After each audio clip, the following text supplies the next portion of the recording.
So, we were launching MySpace in every major city around the country initially, and then we did stuff internationally as well. We had parties and things like that. Huh? We had like really interesting activations. So we wanted to create a tangible part for people. Like a lot of these social networks today, they don't really have a tangible factor, right? So you can't really meet these people, or, they don't have events and things like that. So we wanted to really tie that in with offline activation. So we did a lot of events. I mean, at one point we were doing like 1 or 2 events a day all around the country. It was pretty crazy. And you had like Pharrell like on top of the roof, and yeah, we had like really cool stuff. Because that was expensive, wasn't it? If you were doing that a lot.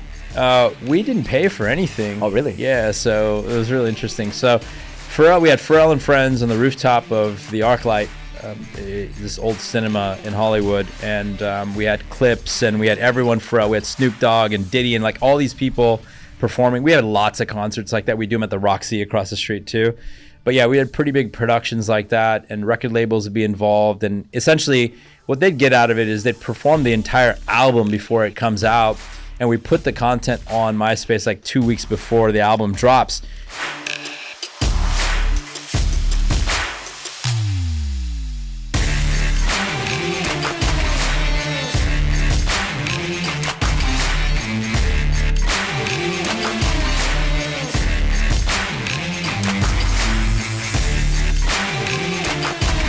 Hey guys, welcome back to Driven Channel. I'm here with a very, very special guest. A lot of you have seen him driving the Bugatti across town. and Ted, you know what? I'm very grateful to have you here. I know that a lot of people have been telling me about you, and I don't know if people have told you about me, but we have a lot of mutual friends. I heard a lot of things that you've done in business and marketing, and with MySpace, that's how I met not how I met her, but I used to have her as my top 5. My girl now, my wife, she was my top 5 on MySpace. But I know you've done a lot of incredible things in business. We're also local, and we met up last time, and we've met up a few times. But very excited to learn a lot from you today, and also to get that value for everybody that's watching here. But for those of you that don't know who Ted is, Tedskilla, most people know you by Tedskilla online. For those of you that don't know who Tedskilla is, who is Ted? Like, where was your start, and what got you into social media and to all your businesses? Sure, thanks for having me. And yeah, we do have a lot of mutual friends. It's funny that we recently just met. It's kind of crazy, actually. We have lots of like the friends that we have in common I've known for a long time, like 15, 20 years, some of them, It's pretty interesting. But yeah, so where I got my start, essentially, and so I guess I'll address the MySpace thing. So that's a good thing, actually, that you met your wife and, on MySpace and you're with her. So I could say, yeah, awesome, great. Because a lot of times I hear that, I met my wife on MySpace and, we were divorced, so I had to apologize. It's like, I'm sorry about that. She took off my shit. Okay, that sucks, but this is good. This is a good story. Because when I met her at a club in West Covina. Wow. And then I got her number, and then I started just like stalking her on MySpace. That's great. And I found her there. Yeah. Because back then it was MySpace. Yeah. This was 2007. Yeah. And we didn't have Instagram or Facebook, or at least it wasn't that big. But MySpace was the thing, so I added her. Made her my top 5, and then I would kind of just follow her through MySpace, see what she was doing and all that stuff. That's great. So you were a cyber stalker. Yeah, but it worked. That was your old career. It worked. Yeah. It works out now. Now you're totally in a different path now. That's good. I'm glad you're no longer a cyber stalker. Yeah. That's fun. I met her. She's fucking delightful. Yeah. It's great. You won. That's good. Good story. But yeah, the MySpace stuff was great. It was a lot of fun. And, I guess where I started my career was in the mid-90s in Silicon Valley. So I'm 47 years old, right? A lot of people don't believe it. They think I'm, in the mid-30s or early 30s and stuff. And I have to do a lot of work to kind of, keep that up. But I'll get into that a bit later. But as far as my career started in the mid-90s, Silicon Valley, there's this thing called the dot-com boom. You're too young to know what that is, but a lot of other people remember it. Yeah. That's when the first, dot-coms and websites and tech companies started. And I'm from the Silicon Valley, originally from San Francisco Bay Area. I grew up there and spent, my adolescent years there. And I've actually spent more years in LA now than anywhere else in my life because I'm 47, So spent adolescent years there and started the career in the mid 90s in .coms, and .coms were, at the time booming. So in our backyard, I finished college and boom, started at .coms, and it was kind of crazy. How'd you get into tech? My marketing degree didn't really help me get into tech. And so I started in business development, started in sales, started building channel partnerships for tech companies and .coms, and it was good. It was great. And then it brought me to a .com in LA, and then in like early 2000s, like around 2000. And I wanted to get out of the Bay Area so bad. It was, the weather sucks over there. I don't recommend it for anyone. Anyway, you guys live in the Bay Area, I'm sorry, but yeah, it sucks. Yeah. My parents still live there. I'm trying to get them to move. They won't leave.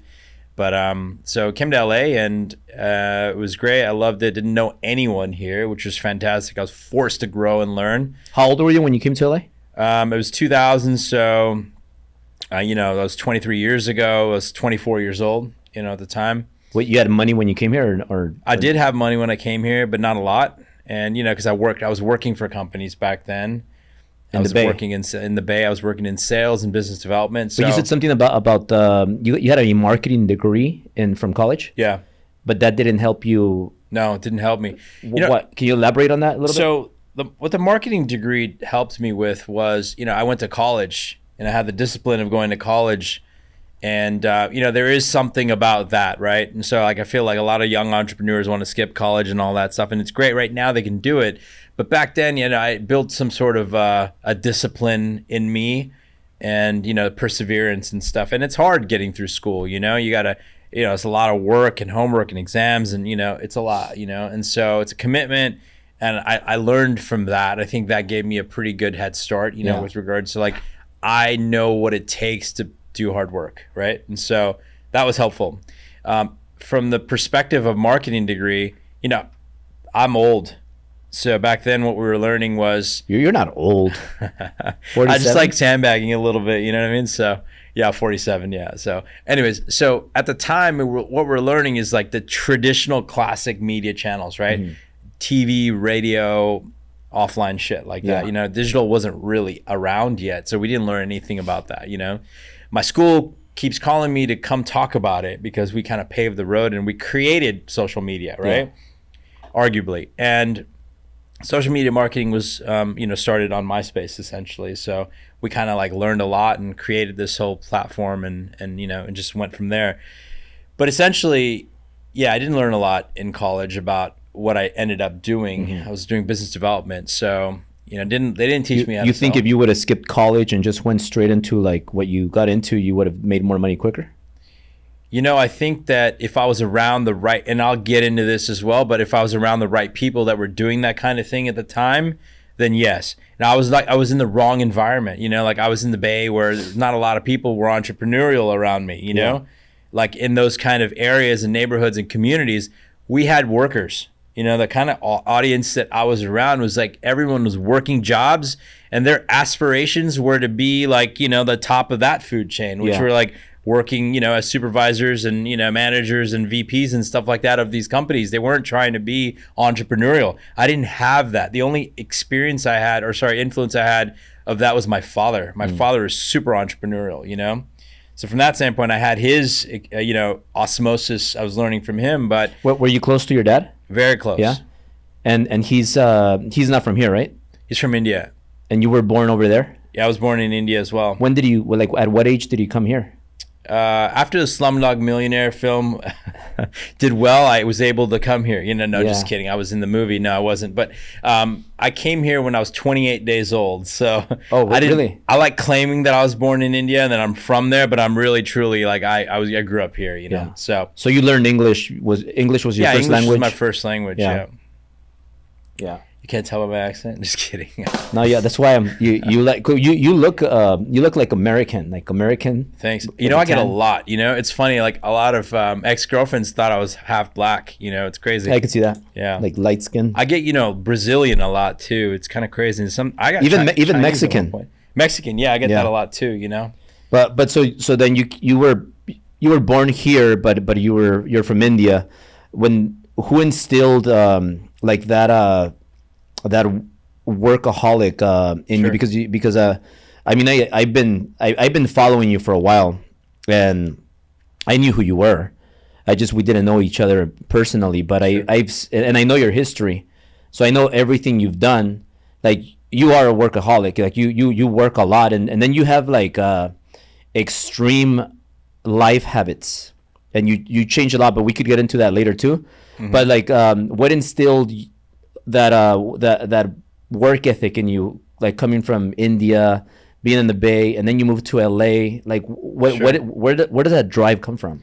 It comes from my culture, I think, too. Indians there's a lot of us, right? There's a lot of Indians, right? And so the other thing is, like, everyone's like, hey, why don't you go to India, go visit India? I can't. Like, there's enough Indians there. They don't need one more. You know what I mean? So it's like, hey, no more Indians. But the thing is, like, Indians are very, very competitive because, it's hard in India. It's a part of our culture is you have to do well. You have to get good grades. You have to get a great job. You have to support your family. You have, and so this is part of our culture. And it's been there for a long time. So being brought up in that environment, that's what I learned. The core values were, instilled from an early age. Now my father is, like, drilled it into me, like our their first generation. Yeah. So just like you, like, I don't know how many generations you've been here, but because first, right? So because our parents weren't from here, it was very important for us to be, to be focused on, on whatever, business or whatever focus it was, whether it was, it was very serious. It wasn't like a casual thing. So all of that came from my father. Now, I was reading a lot at an early age too. So I learned so much, and this is critical. I learned so much from Tony Robbins. Tony Robbins was like my first mentor, Zig Ziglar, Brian Tracy, all these guys, like, really drilled. Where did I learn business development and sales from? It was from them, and so, like, that's how I learned how to sell. I could sell anything to anyone at any time without them even knowing that I'm selling it to them, and I'm selling it to them based on the value, not based on, like, hey, bright shiny objects and things like that. So that's kind of how it is. But yeah, it came from my reading, my father, and and that's it. And I wish that, so kind of back to the environment. So in the Bay Area, I didn't really have this entrepreneurial experience, influence other than my father. But so, to answer your question, could I have done it earlier? I think I could have if I would have been here in LA. If I would have been in LA, if I would have been here, yes, I would have done it way early. I would have short-circuited the whole thing, and I'd be in a totally different place. Where? I don't know. Do I have regrets? No, I don't have regrets, because everything I learned, I use it to this day. Yeah. So when you got here to Los Angeles, you're 24 years old. Yeah. And you have a little bit of money. Like, what's a little bit of money? I mean, I did well, 6 figures, but I wasn't, I was very tight-fisted with it. I wasn't spending money on stupid stuff, you know? So you, I mean, back then, that's probably like what, times 10 now? Oh yeah, I mean, it's back then. Now it's totally different because you start accumulating wealth as you get older. You make the investments keep growing, and that's how you and it's based on but back then, the decisions you make. Back then, let's say 100K. Sure. It was a lot more than what 100K is now today. Sure. Now 100K is not a lot, right? Exactly. But so when you come, like, you're smart, you have some money, but it's not like a ton of money, but you have that money. How long does it take you to 100x that? Like or what? How many years? What do you do the next 12 months your first 12 months when you get to LA? Yeah, okay, so like that, I've had great success with finding people, finding bigger people than me, like being able to be comfortable in a room where I'm the smallest person, right? So all that stuff has helped me so much, and I've like really been at the right place at the right time all the time. And I understand why, because bigger opportunities come to me because I'm around the bigger people. So to answer your question, I think that I feel that it is so important for people to be around the right environment. Being in LA enabled me to be in that, like that spectrum of people who are doing bigger things than me. So for me to be able to get from, 100x of where I was at that moment, or, 10x or whatever the number is, I had to be around new people, bigger people. And so when I came to LA, it's interesting. What really forced me to come here was a breakup. I was engaged to this girl. really dumb being engaged so early. And, you know, she broke up with me on my birthday. You know, this is back around 2000 or so. Yeah. So I decided, and we had all the mutual That was bad timing. Dude, that was like a different version of Ted. That was like the simp Ted. Yeah. You know, I was simping, you know, like back then, not like these guys in LA are simping, like paying girls to hang out with them. Not like that. Yeah. But I was like, you know, I had a different, like, I was like super affected, you know, I wasn't my own person. All this stuff happened, you know? So I was super depressed, you know, like for what? Because I thought I lost a part of me, which is really crazy. You know, like I really understand what people are going through when they have these issues now, because I've been there, you know, and so I could explain to them like, hey, this is what I did when I was there, where you were, and I could kind of walk them out of it. But like, yeah, so I was in that place. So I needed contrast in my life. I needed to get away from that, you know, energy and the people that I knew that reminded me of her. So I moved to LA. With one of my friends, and we moved here. We didn't know anyone here, you know, and luckily there was this, I was working for a company called NextTag. This is a really important part of my career. I was head of business development there. And at the time I was making a 90K base. This was like around 2000, 90K a year base. And I did well, you know, that was good for that time. And I was making, you know, my comp structure and everything, I was making like $200,000, you know, like $250,000 or something like that, which was like great for that time, you know. But whatever. Anyways, after taxes, it was nothing still, you know? And so I started a part of the business, and this is so important because this is where you and I share a very, very similar, you know, like experience set, where I was in the mortgage business. I was in tech. Okay. I was in tech. Yeah. We had a company called NextTag. We were a lead platform at the time for, you know, like tech goods and software and stuff like that. People were buying stuff. It was kind of like Price Grabber, if you remember that. But we were a competitor of Price Grabber. Where NextTag ended up blowing up was I created a business there to go after lower my bills doesn't exist yet, to go after LendingTree. LendingTree was running TV commercials trying to generate leads for refi and home purchase, like consumer loan products, right?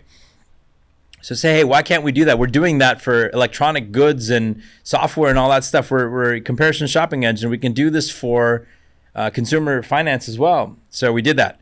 And then we created debt, you know, and credit cards and long distance and all these other verticals as well too. But the one that really drove the company to a multi-billion-dollar valuation was the vertical that I launched over there. It was the lead gen for refi and purchase, right? So I became really fluent in the mortgage lead business, and there's 5 of us in the country that knew that business. There's only 5 of us, right?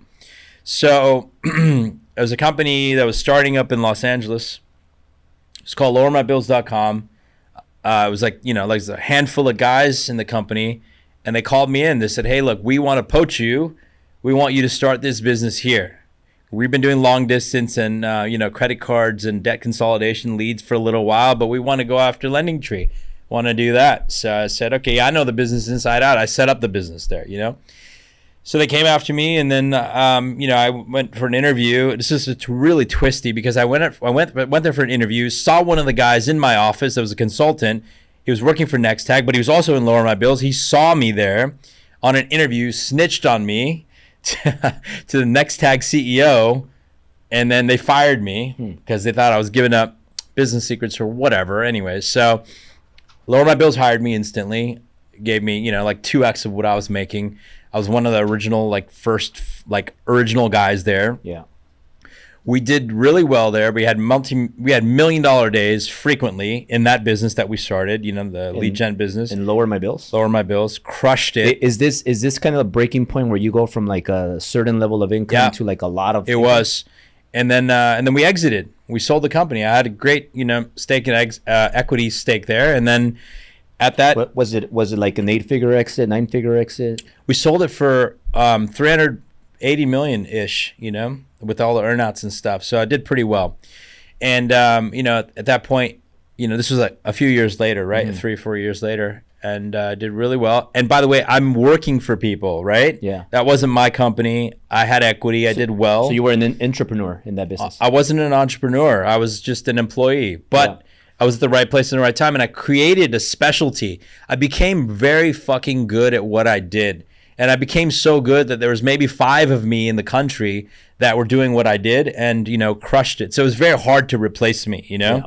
So I pride myself in being really fucking good at what I do, to the point where I'm like, hey, there's only going to be like a handful of me in the world or in the country if, that do what I do, right? And to this day, I'm one of 5 or 10 guys that are really good at a couple things, So become really good at it, right? I become really immersed and really, focused on understanding it inside and out. Every business I start, I do every single aspect of that business until I understand inside and out before I could train somebody to do it. I'm sure you're the same way. So anyways, I became really good, sold that company, and then we became friends with some guys, MySpace guys. They were before MySpace, they had another company before that. Anyways, so jumped on MySpace in its early days, and the goal was really, I didn't want to do business development or sales anymore. I was tired of hawking leads to banks. It was sucking my soul out. I felt like I wasn't making an impact in the world. I wasn't really doing anything special for people, or and I just felt like I was just selling things just to sell. And so I wanted to stop selling. I just was done with selling. So I told Tom, I said, hey, look, I can't do sales anymore. I said, hey, let's do parties. So cool, let's do parties. So full circle back to marketing now, so now I'm going to do marketing. So I'm doing marketing now. I was doing offline, activations, and we're doing events and content deals with movie studios and record labels and things like that when MySpace launched. So this is when you joined Tom, right? Mm-hmm. Tom's the founder. Tom's the founder. It was his idea. The whole thing was his. And he hit you. You guys were already friends, so he hit you up. And we were friends early, and say, hey, just jump on, and so. So at this point, you're let's more or less like, how much money would you say you have in the bank when you joined MySpace?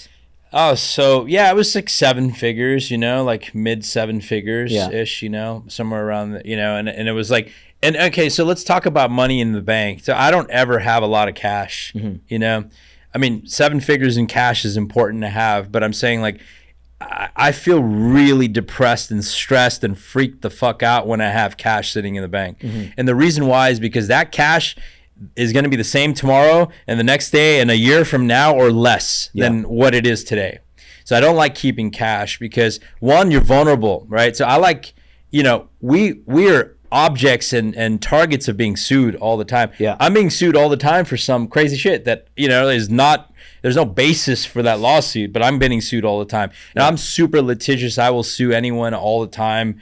I have counsel in house, so I make it easy for me to sue people. It happened to me already. It's part of the business. Yeah. Part of the business. So at any year, I'd get 10 lawsuits at any time, or 15 or 20 at certain points during the time we were public. Like I was, before we're going public and we're going public, like 25 lawsuits. Like it was just happening all the time, and it's part of the business. At first, I get freaked out. Now it's just like whatever. It's just part of it. They'll deal with it, and it never ends up going anywhere. We always end up prevailing because it's the chase of like whoever ends up spending the least amount wins, in the law and the legal fees. Anyways, so I don't like keeping a lot of cash. You become a target. And the second thing is your cash is not working for you. It's not making you money. I like real estate because it continues to appreciate for me. The equity grows. Even times like these where times are weird, it's still beating inflation. I could leverage the equity without exiting the equity or the real estate tax-free. Continue to access refi cash out, buy new properties, and then that property is that where you keep most of your wealth right now? Well, real estate and other stuff. Like I like assets that I could liquidate quickly. Yeah, I don't invest in privately held ventures anymore, and especially at this time, I want to be able to liquidate. If there's a fire tomorrow, if there's something going on, I need to be able to liquidate. So it's either publicly traded equity, crypto. Like, I don't play in the, altcoins and stuff like that anymore. It's just like the big stuff like ETH and Bitcoin pretty much. You just keep money there. And then, and stuff like real estate, and also cars, because we have, I have cars that are all appreciating. I don't buy, cars that are losing money. You're one of those guys that they could ask, what color is your Bugatti? Right. It's Ladybug. Yeah, it's a Ladybug. Yeah. The Ladybug spec. But yeah, so I bought that car for 1.1 and it's worth like 1.8, 1.9 now. And that was like 3-4 years ago. So I will only buy things that will make money, and I make money on the purchase So obviously you'll make money on the sale. Now, question on your assets: do you not own them but control them? Like, do you put them under some other name? Where Sure. Yeah. So how important is that? Right. So it's pretty important. So we could have an entire podcast about asset management. Yeah. Because in California, we're not in Florida, but in California, we have a very little amount of homestead available to us. That's protection, that part of your equity is protected. And it's like 50 grand or 75 grand. Homestead. I don't know what it is right now, but it's not a lot. And so if you get sued, or if a creditor comes after you for whatever reason, whatever it is, then they can take your equity in your house, force the sale, and you'll end up with like 50 grand or something like that. Nothing much, So unfortunately, it's useless. So in California, the courts see straight through trusts, and they see straight through LLCs. It's very difficult to protect your real estate in California. There are ways to do it with offshore entities that actually have true liens on your properties, right? So if they have if you're borrowing against the equity on your homes, and it's a legitimate loan, and and that's a way to do it. Like, you could pull out equity in a second or even in a third, and those are legitimate. You can have those here, but you can do it offshore in a very creative way.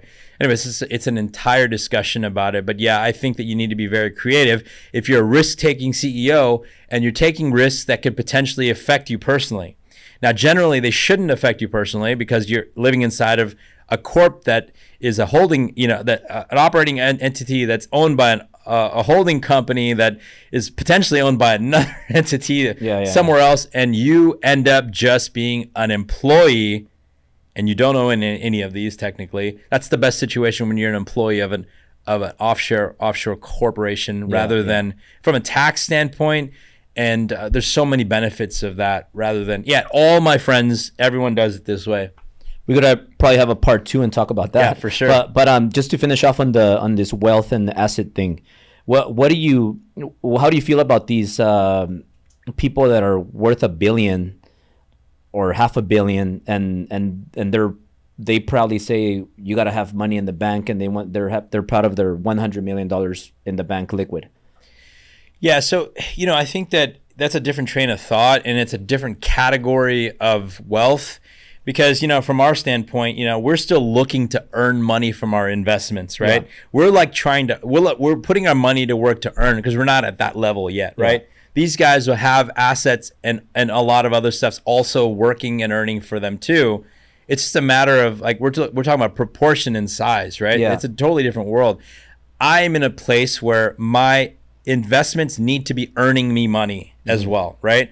And so having a lot of cash, there are instruments that can help you, bonds and things like that can help you earn money right now, but not as aggressive as investments.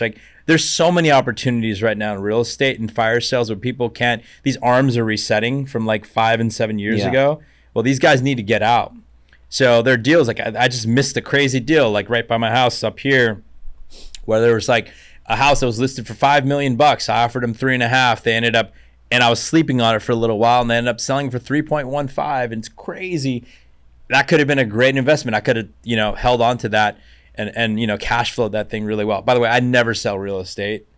There's no reason to ever sell it.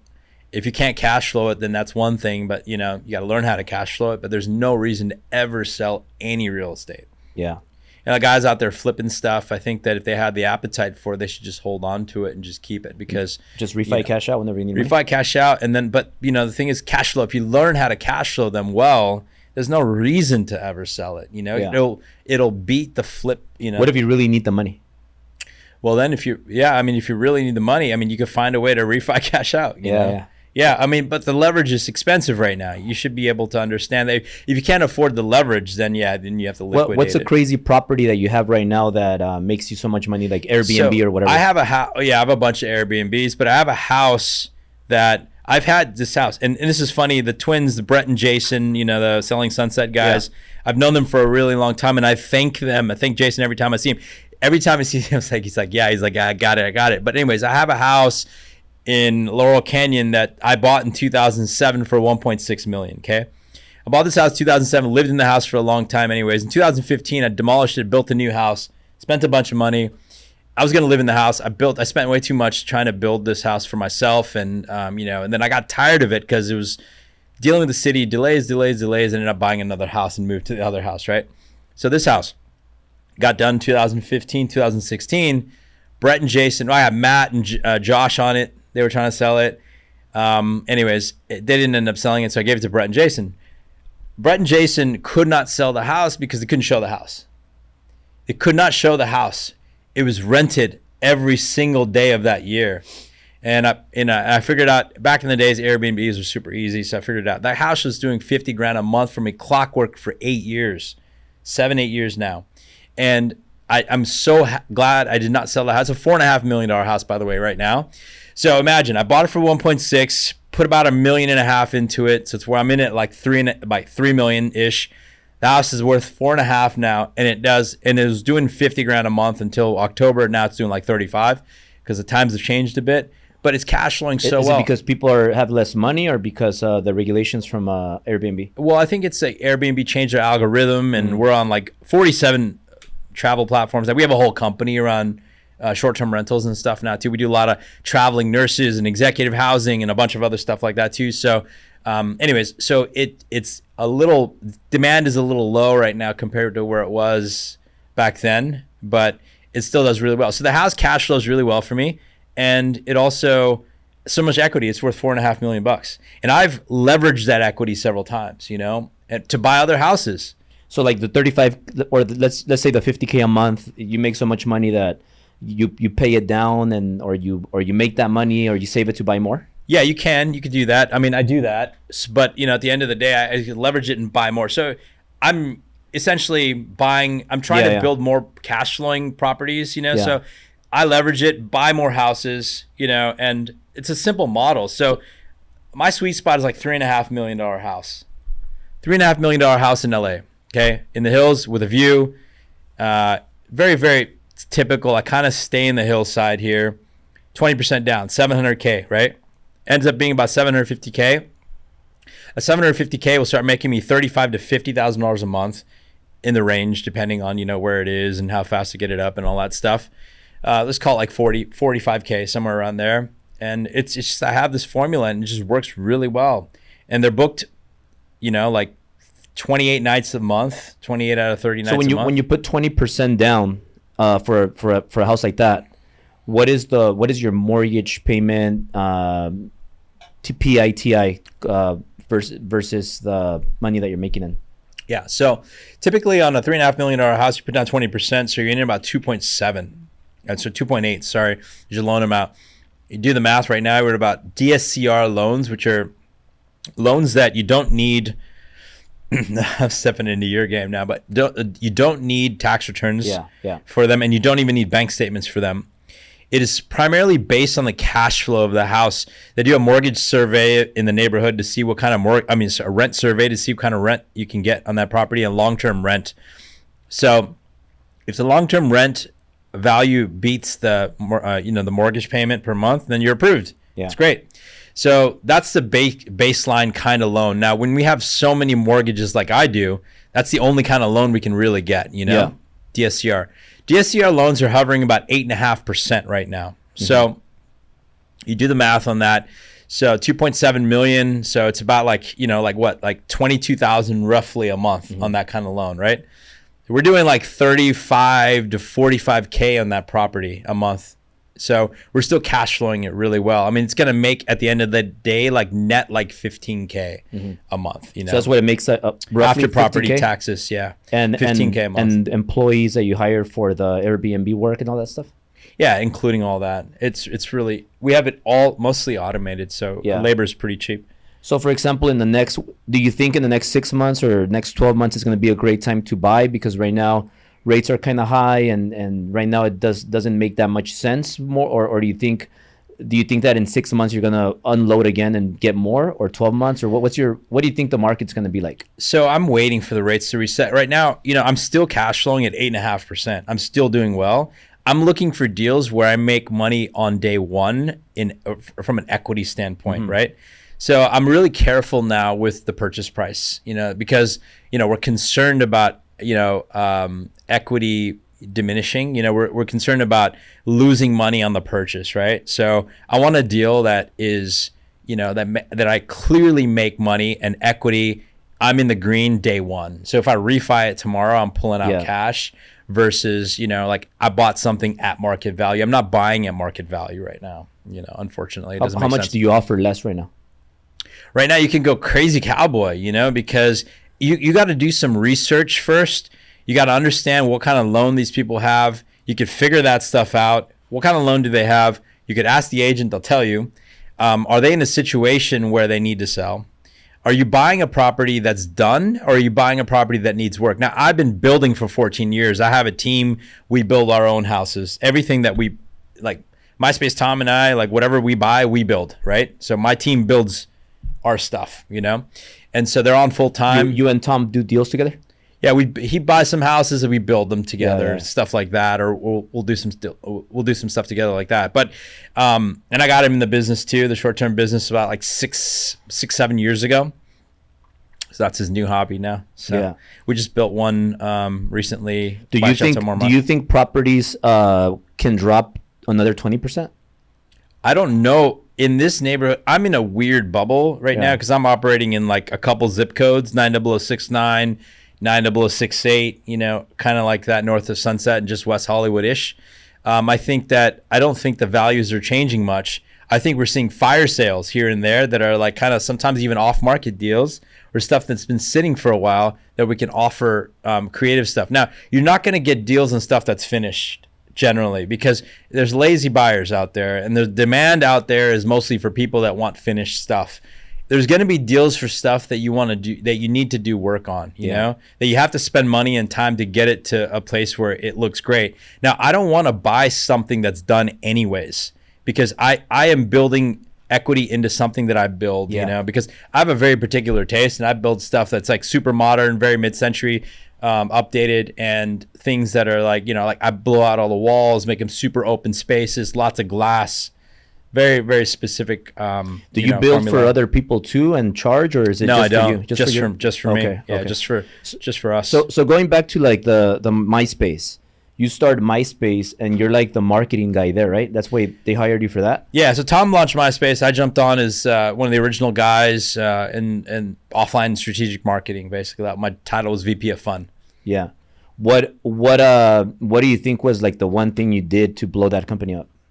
So, we were launching MySpace in every major city around the country initially, and then we did stuff internationally as well. You had parties and things like that, huh? We had like really interesting activations. So we wanted to create a tangible part for people. Like a lot of these social networks today, they don't really have a tangible factor, right? So you can't really meet these people, or, they don't have events and things like that. So we wanted to really tie that in with offline activation. So we did a lot of events. I mean, at one point we were doing like 1 or 2 events a day all around the country. It was pretty crazy. And you had like Pharrell like on top of the roof, and yeah, we had like really cool stuff. Because that was expensive, wasn't it? If you were doing that a lot. We didn't pay for anything. Oh, really? Yeah. So it was really interesting. So we had Pharrell and friends on the rooftop of the ArcLight, this old cinema in Hollywood, and we had Clips, and we had everyone. We had Snoop Dogg and Diddy, and like all these people performing. We had lots of concerts like that. We do them at the Roxy across the street too. But yeah, we had pretty big productions like that, and record labels would be involved. And essentially what they'd get out of it is they'd perform the entire album before it comes out, and we put the content on MySpace like 2 weeks before the album drops.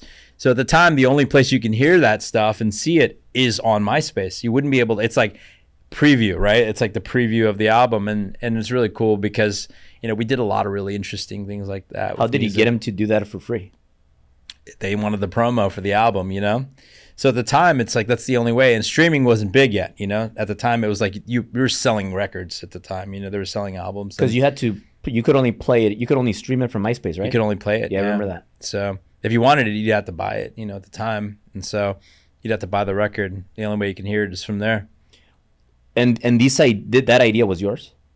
That idea, collectively, we had a great marketing team. We did some really creative stuff. But yeah, that was a lot of fun. We did that with comedians. We did that with filmmakers. We did that, with Sundance film activations. I was there every year, and I think I've done like 16 Sundances straight now at this point. So we had really great, really cool. We had Beastie Boys at Sundance live. We had so many really cool activations.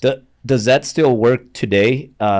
Getting celebrities to like shout you out, post your stuff, or let's say like even in mortgage, mortgage is a very boring and highly regulated industry. And so like for me, like we make mortgages fun. Like we have a lot of masterminds, top producers, events, take the yacht out, bring celebrities. Do you think that is something that works right now still as good as before, or is it less effective now? I feel like it's definitely diluted, from where it was before. But I also feel that depending on the product, it can still work well. And I think that when you have someone that's accomplished and people trust, the bottom line is trust. It doesn't really matter if it's a celebrity or if it's an artist, if it's a creative, or if it's someone like you or somebody who people trust, from an opinion standpoint. If you have someone like that, if they're endorsing something and they're doing it the right way and the content is rich, then it would work. It would always work, because I feel like, people want to take a shortcut. They want someone to be able to do some testing, and they want someone to be, able to talk about their experience that has other profound experience. Yeah. I think it could always be beneficial, for some sort of a product or whatever. It's an experience, like from that standpoint, it could work well. I just, I think that a lot of people are doing it wrong. Yeah. And it ends up being cheesy, and it changes the trust factor quite a bit too. Yeah. Well, it could be expensive too. If somebody starts spending money on hiring all these celebrities and it doesn't go well, then it's going to cost them more. I think if they do it the right way and they have a good call to action and a conversion funnel, then it can do really well. Yeah. And I'm from the performance marketing background. My world is performance marketing. Lower My Bills was the largest advertiser on the web for 5 years. So we bought the most ads, more than anyone out there. We bought the most ads. We had those Yahoo homepage takeovers. We were spending, like high six figures a day on media, and converting it. And so we're like tracking it down to the click and down to the conversion. If a placement wasn't performing, we knew very quickly that we needed to optimize it, whether it's the creative or not. And so from that standpoint, if you're buying endorsements and celebrity campaigns and things like that, you need to understand a couple things that are very important. One is you need to understand, is there a clear call to action, right? What is the call to action? Like, what do you want this person to influence? Like, what do you want the user or the audience to do? Yeah. Like, what tasks do you want them to perform? This person needs to tell them to go do some specific thing. Click on this link and sign up, or click on this thing, go sign up and go buy, or something. Like, what is it? Very clearly the call to action. And two, outside the call to action, what is, like specifically, how are you tracking this? So tracking is very critical. So how are you tracking the sales that come from this person versus someone else? So it needs to be tracked. So we do a lot of stuff with coupon codes and things like that for influencers when we do influencer campaigns, because we really want to understand, because we might have like 10 campaigns running at one time. Like, how do you track? Because outside of the app, the whole app tracking attribution world is broken because Apple did away with the IDFA. You can't track with the device ID anymore, so that's all done. So it has to be like, we use the tracking, as far you send them to the web, and then you can do the cookie, and then you can track them that way. It's great, but you got to have a tracking strategy. So call to action and attribution are the two most important things. If you don't have those in place, put your checkbook away. Don't spend the money, because you're going to get really bad results. I guarantee you're not going to get good results. Now, can you get conversions? Let's say you're selling like a coaching program. Sure. Can you get sales where you just run the ad, send them, it's clear call to action. They go to the website and purchase, let's say $2,000 for a year, just an example. Or do you need to collect the traffic and have real salespeople get the lead and then call them and close them? Like, in other words, at what point is the ticket price too much, where they're not going to go and just put their credit card information and here you go, 40K, here you go, $5,000, where somebody has to pick up the phone and close them because it's just that ticket number? Yeah, so I think like high four figures is the kind of like the benchmark, right? Is that people are gonna, when we're talking about programs, I did a lot of, like these BizOp campaigns. We call them BizOp, right? Basically business opportunity or coaching floors. And, we've had a lot of campaigns. Now we owned so kind of back up a little bit. So after we sold Lower My Bills, we were at Myspace. After we sold Myspace, we had an earn out and we ended in 2008 is when we left. 2009, I started a digital advertising company to solve Myspace's biggest problem. And I left with the blessing of management to solve the problem. And Myspace was my first client. Yeah. The company I started was an ad network, essentially built to help Myspace monetize its 7 billion ads a day effectively. So 7 billion ads a day. No one on the web has ever seen 7 billion ads a day at the time. We had more traffic than Google at one point. Wow. So we had 7 billion ads a day. We didn't know what the fuck to do with it, right? And so they're just kind of on, hey, go sell these ad networks and give us whatever money you collect, right? It was kind of like on a rev share basis. And it was coming back a penny CPM. So every 1,000 impressions, they'd pay us a penny. It's like really bad, I'd say, hey, we're getting robbed and they're stealing from us and I need to build a technology to resolve this issue. And so that's what I did. I left in 2008, 2009, started an ad network, and it was really focused on just MySpace. So we crushed it, did really well, and then we're profitable from the first month, and we're doing like crazy numbers and just kept growing. Got to several hundred million in revenue, and then took it public on an IPO. Never raised $1 until that IPO, and then after that we raised about $80 million. It was several hundred million a year? Yeah, several hundred top million. Line, right? Yeah, top line. Well, what was like the net? What do you say? It's like after accounting tricks and everything, I don't know. It's like, like if we're operating a 10 to 15% EBITDA, we're happy, Yeah. It's a different business because our margins were like 30%. So it was different, from that standpoint. So anyways, the business was great. And so we're running this digital media company.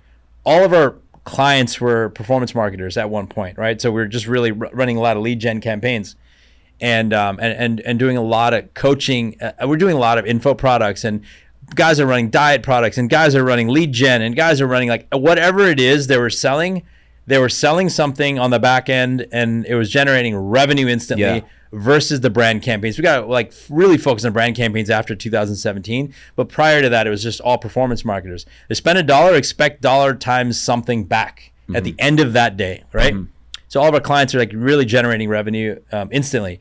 Anyways, so had a lot of coaching clients, guys that were selling stuff on the floor, and they're flooring leads. What we call flooring leads is when a lead comes in, somebody buys a program. Let's say like you have an ebook, right? Yeah. Someone subscribes to ebook, sends an email address, you start dripping them in the email campaign, and then they want to subscribe to the program. It's like, let's say you got some program on Kajabi, you've got like 10 videos or something, you're selling that for like $2,500, right? Yeah.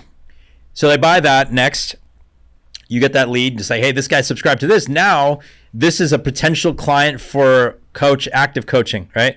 Your active coaching ticket is $25,000 or $15,000, whatever it is, right? You have different tiers of it. Yeah. So at that point, you need to engage them with a live person. So you have either you're flooring that lead, meaning you have a call center, or a group of salespeople calling this person to convert them into that sale, right? So generally, there's call centers, and Utah's the best for this. I don't know why, but they're just fantastic, and so they end up better than like virtual people from. Yeah, man, these guys are artistic, artisanal.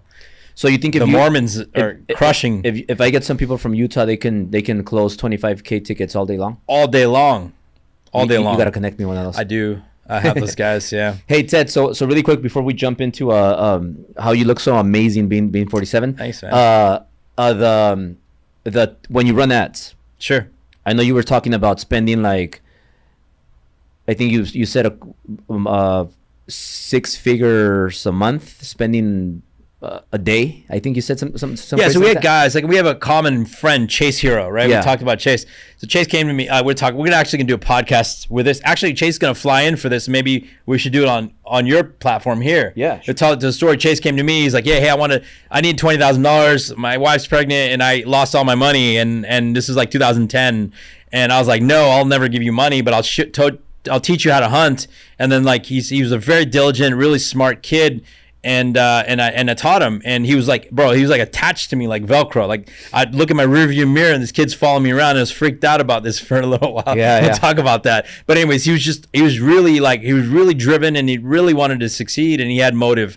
Anyways, I taught him how to fish, and he was making $1 million a month within 30 days. Okay.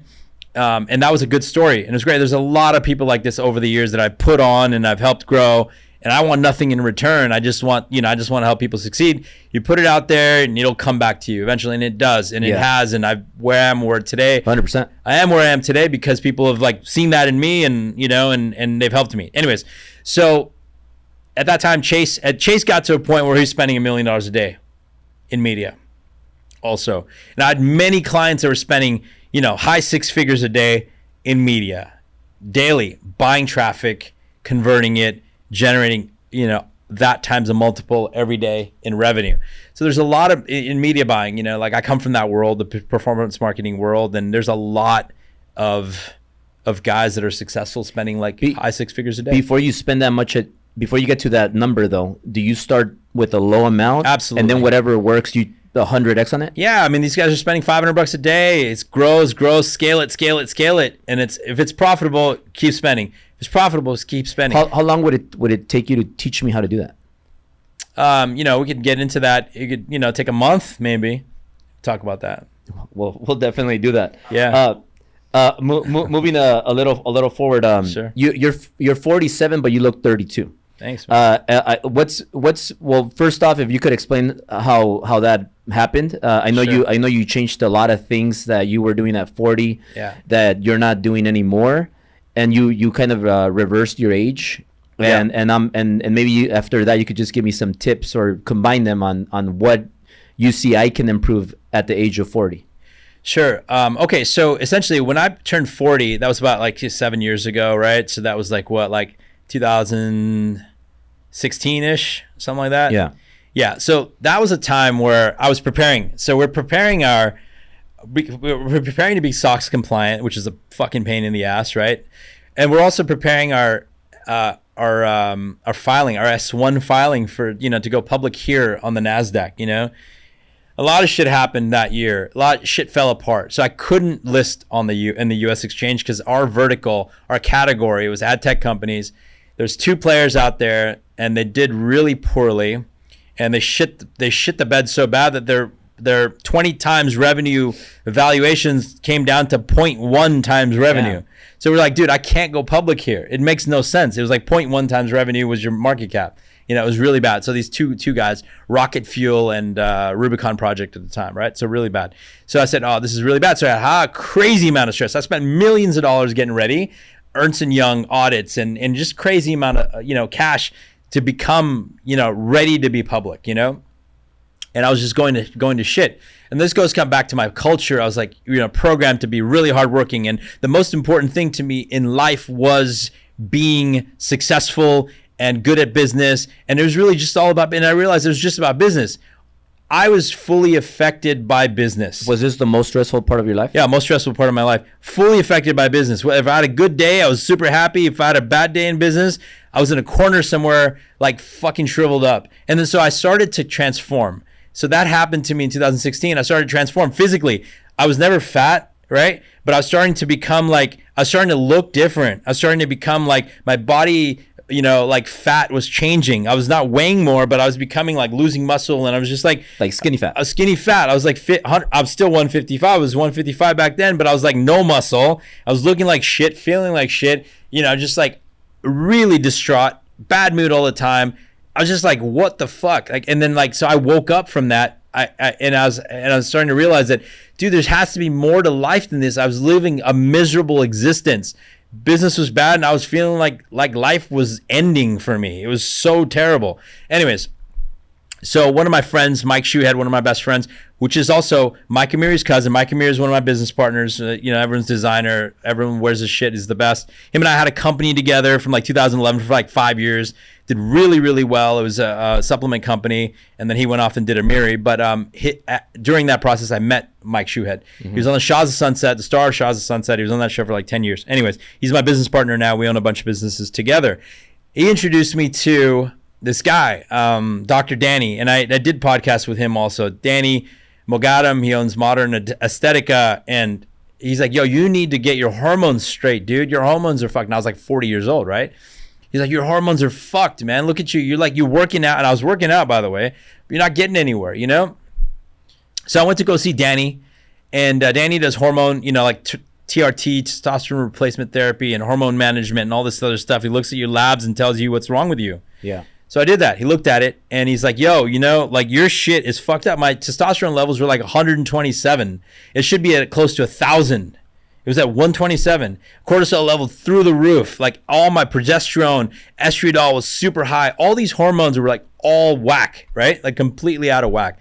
Like really, really bad. He's like, I don't even understand how you're like, having sex or how you have the drive to even work. I'm like, dude, I barely have the drive. I had a girlfriend at the time and did not want to have sex. It was crazy. I was really completely fucked, right? So you couldn't really like have good sex? No, it was bad. Everything was bad, So anyways, so all that was happening and I was like in this really strange place, but he put me on this like routine, this regimen, started labbing me every month, just gave me, this therapy, peptides and testosterone replacement therapy and all this other stuff and estrogen blockers and like all this. And I became like, I changed like within like 30 to 45 days, everything started changing for me. My vigor changed, my drive changed, my sex drive changed, like everything changed. And I was my mood was enhanced. I was just starting to be in a better place and I started making better decisions. So I started coming out of that. So that happened. That was really critical for me because I was over 40. Our body stops producing these hormones. It's just a fact of life. Okay.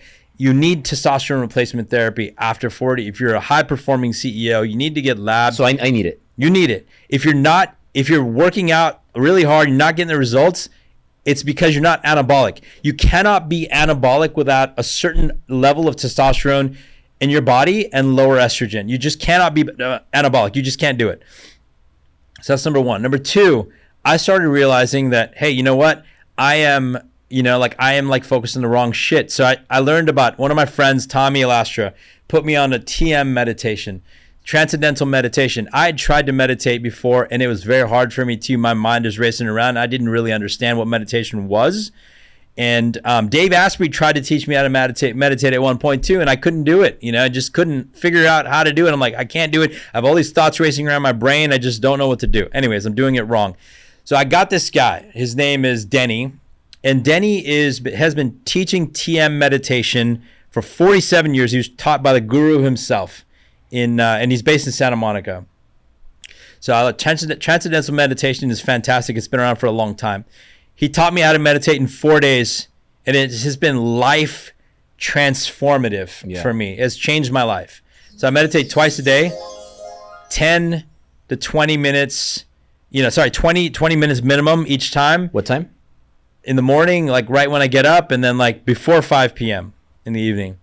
And it's changed my life. I'm like deep in meditation, 45 minutes, hour deep. Don't even know what time it is. When I come out, I'm like, wow, it's been an hour. Why before 5? It refreshes you again? What happens is it gives you energy. So you don't want to do it later in the evening when, because you want to sleep, right? You sleep better if you do it earlier.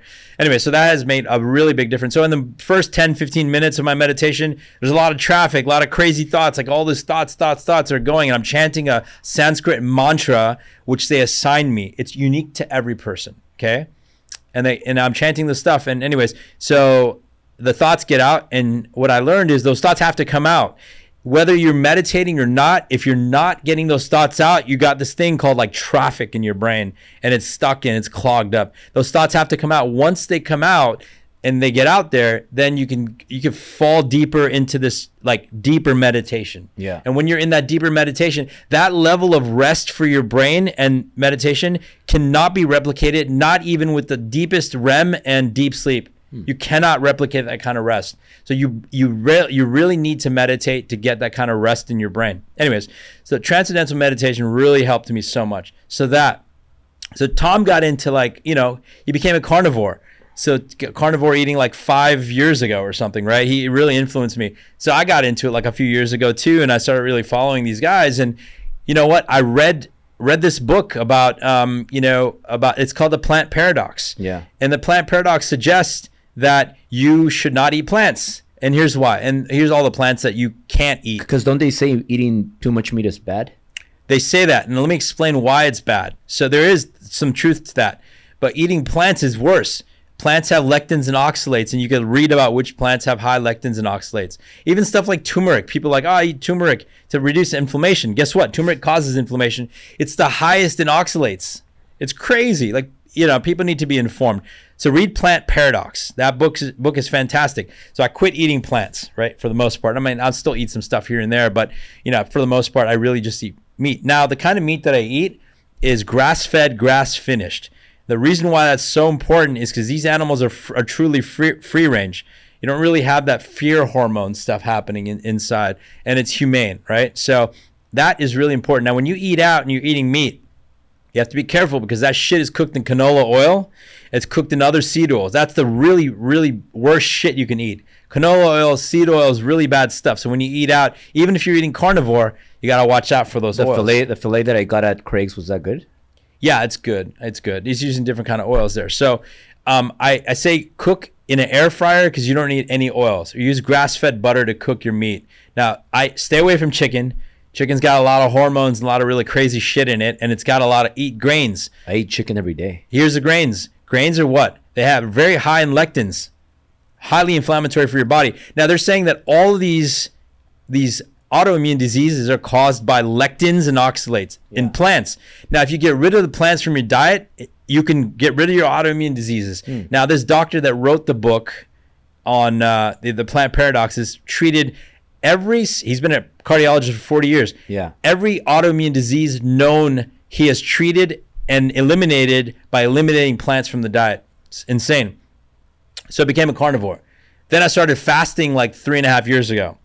I eat one meal a day for the most part, and I have some exceptions, but I fast 23 hours a day. Since I would say like October of last year, I've been a little lax on that, but for 3.5 years, one meal a day, 23 hours fasting. Huge improvement in energy. I'm like super energetic. I was working out 3 times a day for the most until about October. A lot of stuff happened to me in October, but like working out 3 times a day, all fasted workouts. Fully fasted. And when you have your killer weightlifting, you don't eat a protein shake? Fully fasted. So water, yes, right? Yeah, water, yeah. And a gallon of water a day. Yeah, so anyways. But when you work out and do weights, don't you have to like feed the muscle like right away? No, you don't have to. You still get the gains? Yeah, you still get the gains. Yeah, for sure. Yeah, I mean, you're going to use fat too. But and you started being, you were a carnivore since 40? No, I was a carnivore. Started like a couple years, 2.5, 3 years ago. Okay. Yeah. So carnivore, fasting, hormones. Now let's talk about this last thing, which is really fantastic for me. And I think it's made the biggest change for me is hormones. I'm sorry, is mushrooms, right? Everyone's like mushrooms. Like the drugs? Microdosing, plant medicine, okay? So everyone's talking about, this is crazy. So I don't drink alcohol. I quit that like 3 years ago, okay? Alcohol was everything I was doing. I was doing all this stuff. I was fasting. I was carnivore. I was meditating, I had hormone therapy. I was doing all this stuff. And by the way, I was also drinking like a couple times a week, and I have like 2 or 3 drinks here and there, right? And that was the one thing I did that was fucked up, right? And so I'm doing all this stuff, but the one fucked up thing, why would I do that, right? Anyway, so I quit drinking. My friends got me into microdosing. I was really against it because it was drugs or whatever. I never do drugs. And they got me, and so I read all the science around it. Science says you got to watch the Huberman podcast. He did a 2-hour podcast. He did a couple of them. 2-hour podcast about basically the what effects psilocybin has on your brain. Mm-hmm. And then, as far as some of the other stuff, like treat depression and anxiety and things like that with psilocybin. Fantastic. You're having fun, great time, mood uplifting while your brain is being rewired at the same time.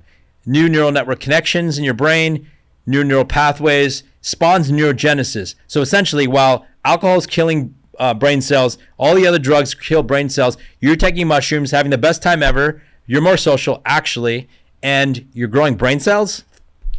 Dude, I read the science and I was like, this is crazy. I got to do it. So I started doing it, made a huge improvement for me, taught me how to be present again. Being present is the biggest problem all of us have. We're living in the fear of the future or regret of the past at all times. We are not present. Mushrooms force you to be present, appreciate that moment. While you're in that moment, you realize what's most important to you, and you really start realizing the 5 most important things. And to me, it was family, my friendships, cultivating new friendships and relationships, my health and fitness, super important. And, and business and stuff was not even in that spectrum at all. That's a job. It's not the thing that defines your character. Yeah. So you start realizing what defines your character while you're in the present, and mushrooms really helped me get there. So and then you went on to create your own, right? Or something like that? Yeah, so I went down this journey of like trying everyone's products, and they're so inconsistent. Like, why are they so inconsistent? Started talking to all the people that own those companies, asking them, and it got to the point where it's because the strains are different every time, and we're getting good deals on here and there on different strains. And so I said, no, I wanted to create a product that was predictable outcome every single time. So we use very specific strains in our products. So you want to predict an outcome, you take a specific strain for that. I'm in this mood right now, I want to take that. This is the kind of outcome I want. You take this product. So we're very focused on strains. Our psilocybin product. And then that we could buy here, or where do we purchase them? Yeah, you can buy it online, and it's gated with a password. So they can reach out to you for that. Do you have any on you that I can test out? I'll send you some. Yeah. So do you think that, like, I know I heard you said multiple times, you've said that it's like life-changing. Do you recommend every man and woman to use them? I think that people need to be, I'm not saying use them or take them. I'm saying be open to it, right? Be open to it, read about it, right? And read the science. Truly read the science and see if this will be impactful for you in your personal life and your situations, right? So people are like, I get anxiety. Hey, it's known to treat anxiety. I'm depressed. It's known to treat depression. It's like the best treatment for that right now, according to all these double-blind, placebo-controlled studies.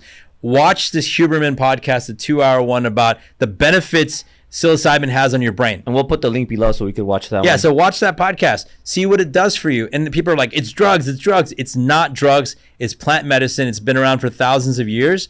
And lots of cultures have been using them for a lot of things too. But I think it's really beneficial for us right now. Look, we're looking to feel good. We're looking to improve our moods. It's a really weird time for us right now. Yeah. This era is fucked right now. Everyone is facing a lot of pain, and it's under-reported. The shit that people are dealing with right now, right? So a lot of us are depressed. A lot of us are anxious. We're scared of what's going to happen. We're scared of tomorrow, right? And we're really regretting all the decisions we've made in the past, right? So why don't we live in the present? What helps us be in the present? I'm telling you, for me, it's been the mushrooms, and really helped me. And we're talking about microdose. Like, what is that? What does that mean for people that don't know? 1/3 of a gram or less, 0.3. Because you make better decisions when you're calm, right? I make better decisions when I'm calm, and when I'm in a good mood, and when I'm happy, and when I'm healthy. So these are all the things that I gave you that helped me be in that state. Yeah. So, we'll get in. We'll talk about that after the podcast. But sure. You've ran a lot of you've dealt with you have a lot of employees, and you've had a lot of employees in the past. How do you feel? Do you feel like you really are an employee to your employees? So I have a lot of stuff about this. I lead by example. My leadership style is very different than most. I don't lead by fear. I am accountable. Number one, I am accountable to every single person that works for me. It is the other way around too. It's mutual. But number one, I am accountable to them. My time, I am accountable to them. What I'm doing throughout my day, I am accountable to every employee that works for me. I am working to make sure that these people have a viable lifestyle, and that is how we build a culture. Yeah. It is very different. And, I am working for them. Because most people are very different. You start a business to have freedom. You start a business to have freedom, but at the same time, you have to be, when you're starting a business, you need to understand how to create retention, right? So turnover is a big problem with most people. My average employee, when I left the company, was with me for 9 years, average. I had people with me since day one for 14 years that's still with me. Yeah. So that really, lends a lot to leadership style. I feel like I've been around some really fantastic leaders working for other companies, and I had to learn that. I've been around some bad leaders too. And luckily I got to work for a lot of people before I learned how to be a leader too. So really, I think that leadership leading by fear is the worst style. Yeah. Leading by example and being accountable to your employees is really crucial. Yeah. And you know what? Hey, by the way, look at your lifestyle, right? You got to be accountable to the people around you. You got to be accountable to your friends. You have to be this way all the time. It's 360, So Ted, before we wrap up, a couple things. Do you feel all entrepreneurs? You mentioned that right now it's like very uncertain times. It's a hard life for a lot of people. Do you feel like entrepreneurs? Do you feel most entrepreneurs are battle depression? I feel all of us are mildly depressed. I am. Like, I'm the first one to say it. Yes, we are all mildly depressed. You have a nice life. You have a beautiful house, beautiful car. Sure. Girlfriend. It's not it, because like those of us that want more, we hit a goal, we reset that goal before we hit that goal. Okay? I'm telling you, it's about the next thing before you even get it. Like, look, you got before that car even arrived, before that SF90, this guy's got a yellow SF90 sitting outside. It's fantastic. I love that car. Before that car arrived in your driveway, you were already thinking about the next one. Now all of us are like that. Before this Bugatti, I bought this Bugatti, never saw it, sight unseen.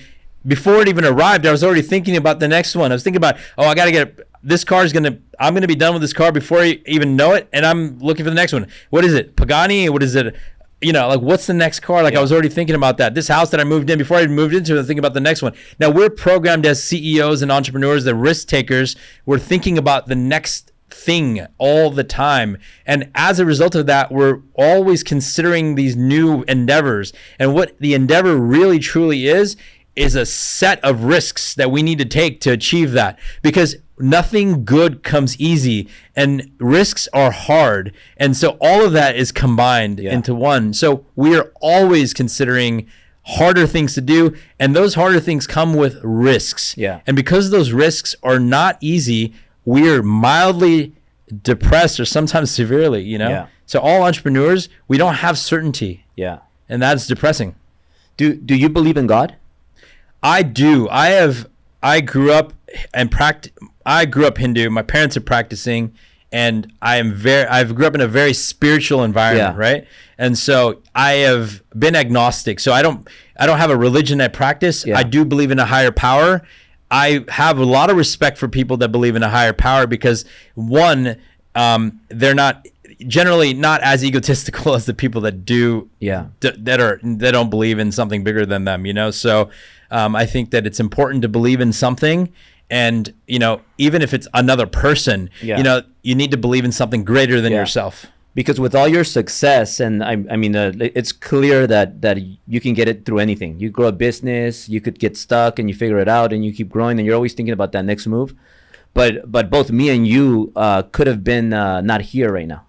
Like, they could have taken our life. So I feel like there's somebody watching us and protecting us, because we're here for a higher purpose. Yeah. So like me, I had the gun pointed at me, and and I'm alive. Same thing happened to you. Do you feel like that was like the new day you were? Yeah, it was a new birthday, September 7th, that home invasion. Can you talk about like what happened, and because I think it's very important for people to see this, because at a new level you grow and you make all this money and you have all these businesses and your life seems to be perfect, but then just you could wake up tomorrow and not be here. I have a lot of friends, have done really great, and then some of them have, had some really crazy episodes and things have happened. Some of them have died, it's crazy. You just don't know. Like, somebody gets cancer and all of a sudden they're gone, and it's crazy. That stuff can happen, right? So I had because your finger, I could see it. You can't bend it that one. Can't bend my finger. Yeah. So basically, there's a home invasion September 7th at my house. The videos went viral, and they're in one of my highlights if you guys want to watch them on my Instagram. But essentially, somebody broke in my house. I chased him down the street with a gun, chased him out of my house, and I had him cornered in a neighbor's house. And I realized at that moment that I can't shoot this guy because I'm in California. I'm going to go to jail. So why did I have a gun pointed at him? At that moment, he also realized that I wasn't going to shoot him. So he charged me. The guy was like 6'5", 300 pounds, attacked me. We had a scuffle with the gun. I somehow in the scuffle ejected the magazine. I did not know that happened. The cops showed me the magazine in a rain gutter later on. He said, "This is why you're alive." And I had one round left in the chamber, and I tried to shoot him. I shot the gun and didn't hit him. He broke my hand, which is the finger. You can put the x-ray on the screen later, but it broke my hand. He took the gun from me, put it in my face, and he fired twice. You see it in the camera. All of this is on video, by the way. And then he realized the gun was dry. There's nothing in it because mag was ejected, and I fired that round that was in there. Then he beat me in the head with the gun a bunch of times, blood everywhere, and then he took off. So it was pretty crazy. I could have died. If that pristine moment was reversed, meaning if the round was shot and the mag came out afterwards, and would have been one round in the fucking chamber, it would have been in my face. So yeah, I was almost killed at that moment, and I made a lot of mistakes. I shouldn't chase the guy down the street with a gun. That's stupid as fuck. I should have just stopped in my driveway, let him go, and then. What made you charge him? I'm very confrontational. Someone's in my house. I'm gonna, the guy was not facing me. That's why I didn't shoot him. I'm not gonna shoot a guy that's running away. That's not right. So I'm very confrontational. But yeah. But isn't it weird how it happened? Like if you shoot him and kill him, you might be facing prison forever. And if the other way happens, you could be not here right now. Yeah, it's true. What was the biggest lesson you learned from that? I mean, the biggest lesson I learned from that was nothing is that important. Like no principle or any ideology you have in your brain is that important to risk your life, because you don't want to be faced in a situation where one decision can end everything that you've done. Yeah. Right? It's not worth it. Walk away for another day, right? So the guy was in my house. Get him out of the house. Stand firm in the driveway. Go away. That's it. No confrontation is worth that. At that moment, I felt I was invincible for some reason because I'd been through so many battles in my life. I've lost my money. I've made it back. I've won business deals. I've, took two companies public, had several exits, done all this shit. Like all of a sudden I'm sitting on this fucking mountain. I'm thinking I'm invincible, right? Well, I realized I wasn't invincible, and I needed that awakening. I needed it. I'm not invincible. Yeah. I could have lost everything, and you know what? It's not me losing it. It's my parents. Yeah. It's everyone that loved me. Yeah. It can't be selfish like that. It can't be in a situation. It almost feels like it made you stronger though. How did you rebound for that? How are you not affected mentally from that? It did make me rebound. Well, one, I wasn't affected by it mentally because when I realized quickly that, hey, look, I could have been dead, and I'm really grateful that I'm not, and fuck everything else. I'm alive. Number one. Number two, PTSD from shit like that. Hey, dude, I grew up in the Bay.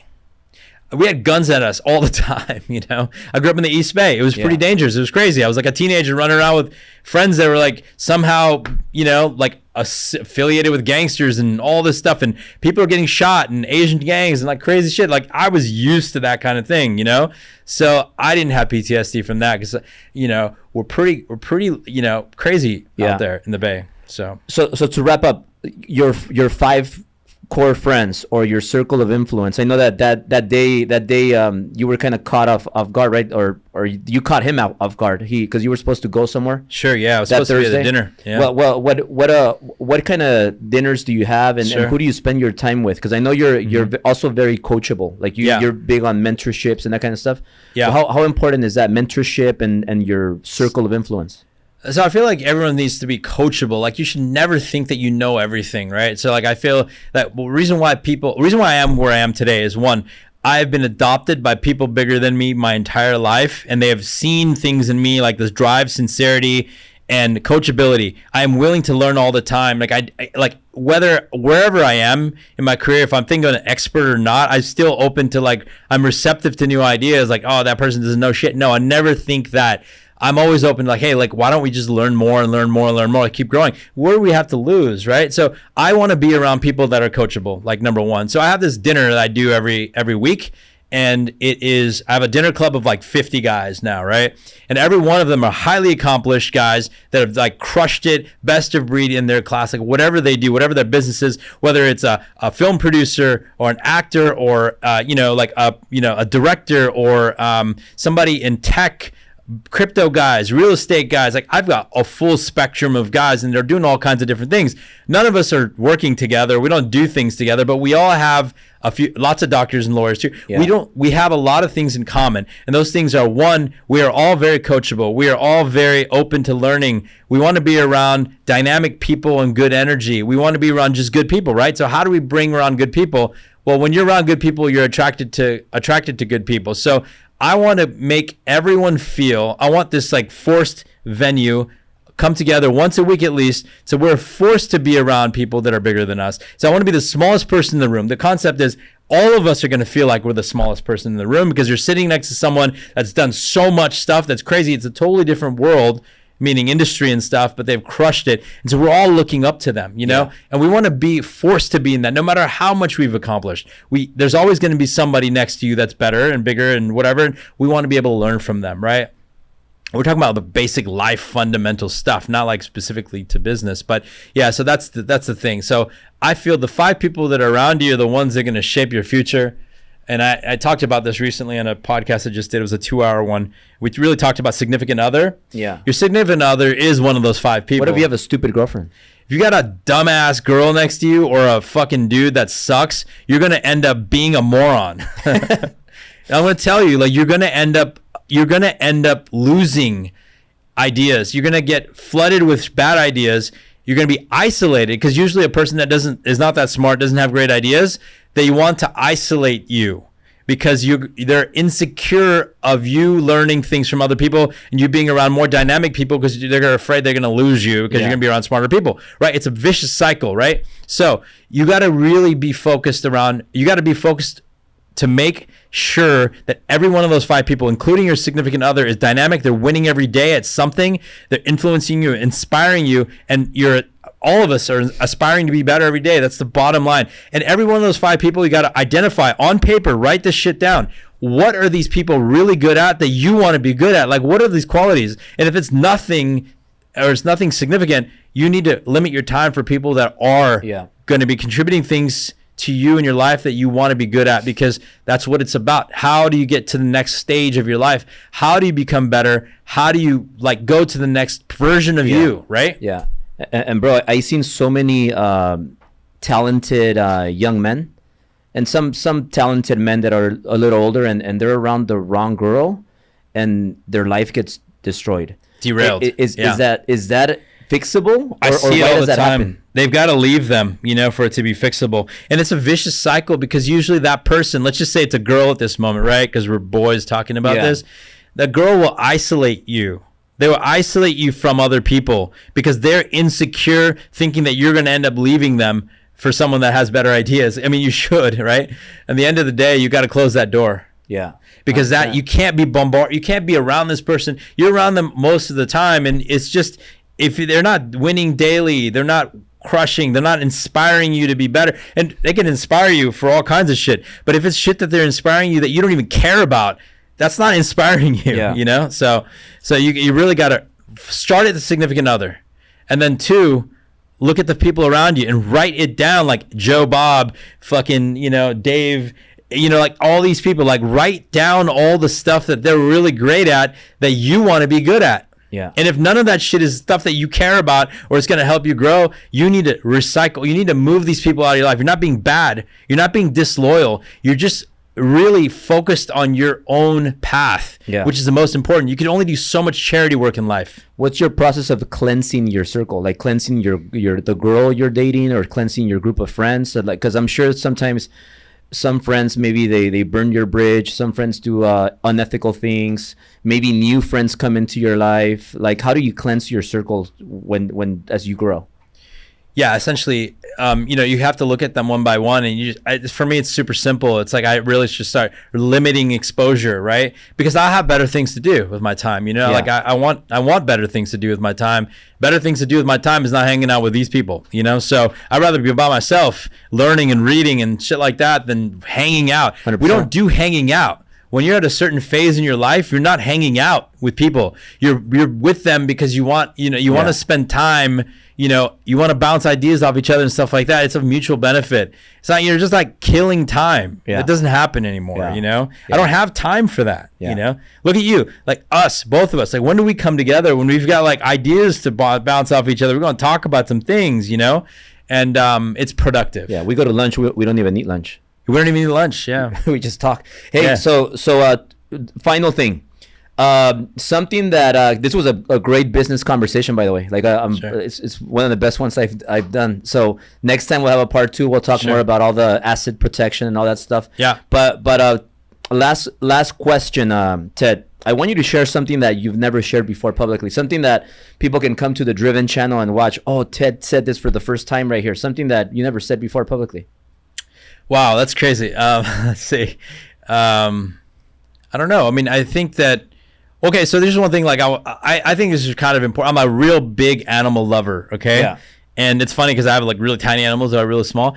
I have like 6 animals right now, right? So I would tell you. So like before, like years ago, I didn't have any animals, and I felt like the animals, and a lot of my friends tell me this, the animals really made me more compassionate, empathetic, and made me more like, I just feel like I'm more of an empath now, like a really emotionally intelligent, more emotionally intelligent because of my animal. It's really crazy because of animals. Yeah. They're not people, but EIQ or emotional EQ, emotional intelligence, is the most important thing in business. You could have the worst ideas, but you're emotionally intelligent, you'll succeed, right? Yeah. And I feel like having an animal or having some animals around me has really driven that, further out. So like I become way more emotionally intelligent. Like I've never talked about this. I think having an animal to take care of is, and you start really understanding love, and you really start understanding love at that point, because that's true unconditional love, you know? Like really unconditional love. People mistreat their animals so bad, and these animals love them unconditionally still, you know? So I think that is a really, really What kind of animals do you have? I have 3 cats and 3 dogs. They all get along? Yeah, they're all best friends. Yeah, because it's funny that when I get home, my dog's like if it's the first time he's seen me. Sure. And sometimes like you go back and even your girl's like, fuck, like she's not even excited to see you. But then your dog or your pet, they're always excited to see you no matter what. Yeah. Even if you scream at them or whatever, you're back 30 minutes later and they're like excited like it's the first time. I'd rather, like that's the other thing too, like limiting exposure to people that not necessarily are the best fit for you, replacing them with animals. Yeah. That's a great way to segue, Yeah. I'm going to get some of the guys that messed up with their girlfriends. I'm going to get them some pets. Yeah. That's great. All right. Well, Ted, once again, thank you, brother. It was amazing. Really appreciate you. Thank you. And for people that want to follow you, what's the best place to follow you, and how do you like to communicate with your fans? Yeah, you can hit me on Tedskilla on Instagram, and then you could tap that little badge for Threads. Let's go.